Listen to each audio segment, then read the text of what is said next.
ഏതൊരു വാഹനവും അതിൻ്റെ കാപ്പബിലിറ്റിയും അതിൻ്റെ പെർഫോമൻസും മെഷറബിളാണ്. പക്ഷേ അത്തരമൊരു എക്സ് നമ്മൾ പലപ്പോഴും അഡ്വഞ്ചറസ് ആയി കാണാറില്ല. എന്നാൽ ടാറ്റ ഹാരിയർ EVA ഇപ്പോൾ ടാറ്റ അവതരിപ്പിച്ചിട്ടുള്ളത് വളരെ അഡ്വഞ്ചറസ് വെഹിക്കിൾ പോലെ തന്നെയാണ്. കാരണം നിലവിലുള്ള എക്സ് വ്യത്യസ്തമായി 4-wheel ഡ്രൈവ് ഉൾക്കൊള്ളിച്ചു എന്നതാണ് പ്രത്യേക സവിശേഷത.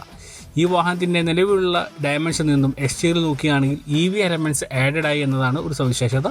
ഒപ്പം 19-inch എയറോഡൈനാമിക് അലോവീൽസ് ആണ് നമുക്ക് ഈ വാഹനത്തിൽ കാണാൻ കഴിയുന്നത്.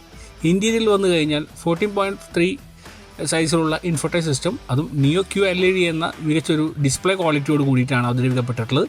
ഒപ്പം സീറ്റ് ഇലക്ട്രിക്കൽ അഡ്ജസ്റ്റ്മെൻറ്റ്സും എയർ വെന്റിലേഷൻസും എല്ലാം തന്നെ നമുക്ക് കാണാൻ കഴിയും. അഡാസ് ലെവൽ 2ൻ്റെ വളരെ പെർഫോമിംഗ് ആയിട്ടുള്ള നമ്മുടെ ഇന്ത്യൻ റോഡുകൾക്ക് അനുസൃതമായിട്ടുള്ള ഒരു ട്യൂണിംഗ് ആണ് ചെയ്തിട്ടുള്ളതെന്ന് പറയേണ്ടി വരും. കാരണം ഇതൊരു ഇലക്ട്രിക്കൽ ആൻഡ് ഇലക്ട്രോണിക് എഞ്ചിനീയറിംഗ് വളരെ വ്യക്തമായി ടാറ്റ ഈ വാഹനത്തിൽ പ്രകടിപ്പിച്ചിട്ടുണ്ട്. ഒപ്പം റിയർ സസ്പെൻഷനകത്തുള്ള ഒരു വ്യത്യസ്തമായ ഒരു അപ്രോച്ചാണ് ചെയ്തിട്ടുള്ളത്. അതായത് ഇൻഡിവിജ്വൽ പെർഫോമിങ്സ്, അതായത് മൾട്ടി ലിങ്ക്സും എല്ലാം ഉപയോഗപ്പെടുത്തിക്കൊണ്ടുള്ള ഒരു മികച്ച ഒരു സസ്പെൻഷനുമാണ് ഇപ്പോൾ ടാറ്റ ഹാരിയർ അവകാശപ്പെടുന്നത്. തീർച്ചയായിട്ടും മഹീന്ദ്രയെ ഒരു കോമ്പീറ്ററെ കാണുന്ന ടാറ്റ മികച്ച രീതിയിലുള്ള അപ്ഡേഷൻസാണ് ഈ വാഹനത്തിൽ കൊണ്ടുവന്നിട്ടുള്ളത്. തീർച്ചയായിട്ടും ഇന്ത്യൻ വാഹന പ്രേമികൾക്ക് വളരെ ആവേശമായി ഈ വാഹനത്തിൻ്റെ ഒരു അഡ്വഞ്ചറസ് റോളും കൂടിയും, അതായത് 4-wheel ഡ്രൈവ് വരുന്നതോടുകൂടി ഈ വാഹനം കൂടുതൽ പ്രചാരത്തിലെത്തുമെന്ന് തീർച്ചയായും തന്നെയാണ്.